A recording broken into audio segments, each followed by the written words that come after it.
வணக்கம், நான் தான் உங்களோட கெஸ்மி கேண்டி.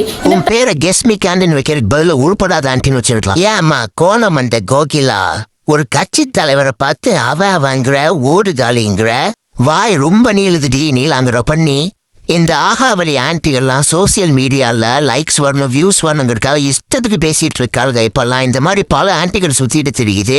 அதுவும் நம்ம பேமெண்ட் வாங்குறாளுங்க போல எல்லா கருமத்தையும் பேசிட்டு மக்களுக்காகத்தான் பேசுறேன்னு சொல்லுவாளுங்க. இங்க மக்களுக்காக ஒன்னும் நொட்ட வேண்டாம். எங்களுக்கு தெரியும் கரூர் இன்சிடென்ட் அப்ப தளபதி அங்க இருக்கத்தான் ஆசைப்பட்டாரு. போலீஸ்காரங்களும் கலெக்டரும் சேர்ந்து அங்க இருந்த பிரச்சனை ஆயிரும், நீங்க போயிருங்கன்னு சொல்லி வழி அனுப்பி எஸ்கார்டே பண்ணி வச்சிருக்காங்க. அது தெரியாம இந்த தாண்டவ தற்கொலை இந்த பேச்சு பேசுற பரமேஸ்வரனை யாரும் நொட்ட மாட்டேங்கிறீங்க. இதுல போய் பார்க்கலான்னு வேற கூவிட்டு இருக்கீங்க. இந்த கேடுகட்ட சில மீடியாக்களும் அதே தான் பண்ணிட்டு இருக்கீங்க. மக்கள் கிட்ட போய் வெக்கமே இல்லாம இன்டர்வியூ எடுக்கிறீங்க.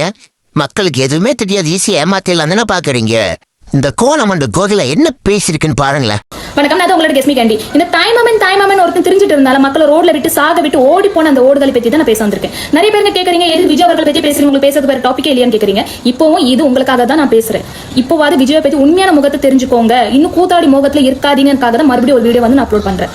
கரூர் பிரச்சாரத்தில் 41 பேர் இறந்தாங்க. இந்த 41 பேர் எப்படி இறந்தாங்கன்னு கேட்கும்போது டிவிக்கு தலைவர் சைட்ல இருந்தும் சரி, டிவிக்கு தொண்டர்கள் ஃபேன்ஸ் எல்லாருமே ஒரு கட்டுக்கதை கிரியேட் பண்ணாங்க. எப்படின்னா, டிவிக்கு தலைவர் விஜய் அவர்கள் வரும்போது ஒரு கும்பல் உள்ள வந்துச்சு, ஸ்ப்ரே அடிச்சாங்க, மக்கள் கொத்தா விழுந்தாங்க, அடிச்சாங்க, கொண்டாங்க, குத்துனாங்க, இப்படிலாம் கதெல்லாம் சொன்னாங்க. அதே மாதிரி எந்த வீடியோவும் வெளியே வரவில்லை. அதுக்கு ஆப்போசிட்டா இவங்களுக்கு அகேன்ஸ்டா ஒரு வீடியோ வந்துச்சு, அப்படி எதுவும் இல்லை அப்படின்னு. மறுபடியும் ஒரு போய் சொல்றாங்க, மறுபடியும் ஒரு வீடியோ வருது. திரும்ப போய் சொல்லும் போது ப்ரூஃப் பண்ணிக்கிட்டே இருந்தாங்க. மறுபடியும் டிவிக்கு தலைவரோட மூக்கு வந்து உடைப்பட்டு கொண்டே இருந்தது. இப்போ ஒரு பெரிய போய் சொல்ல ஆரம்பிச்சிட்டாங்க. என்னன்னா, 41 உயிர் போயிருக்கு. 41 உயிர் எப்படி நீங்க 6 மணிக்குள்ள போஸ்ட்போன் பண்ண முடியும்? எப்படி நீங்க 6 மணிக்குள்ள நீங்க எரிக்க சொல்லுவீங்க? அப்போ இதுல டிஎம்கேயோட சரி இருக்கிறது. அப்போ இது டிஎம்கே தான் செஞ்சிருக்காங்க, அப்போ இது செந்தில் பாலாஜி தான் செஞ்சிருக்காங்கன்னு டிவிகே ஃபேன்ஸ் வந்து ஒரு ஃபால்ஸ் கமெண்ட் பண்ணிட்டு இருக்கீங்க. நான் என்ன சொல்றேன்னா, டிஎம்கே பத்தி பேசுறதுக்கு 1000 விஷயங்கள் இருக்கிறது. இது ஒரு விபத்து. இந்த விபத்தை அந்த கட்சி பண்ணிருக்காங்க, இவங்க பண்ணிருக்காங்க, அவங்க பண்ணிருக்காங்க நீங்க சொல்றீங்கன்னா அதுக்கான வேலிடான ப்ரூஃப் இருக்கணும். ப்ரூஃபே இல்லாம கண்மூடித்தனமா நான் வந்து கூத்தாடிக்கு சப்போர்ட் பண்ணதான் செய்வேன். இது மாதிரி பொய்யான ஃபால்ஸ் கமெண்ட் பண்ணக்கூடாது.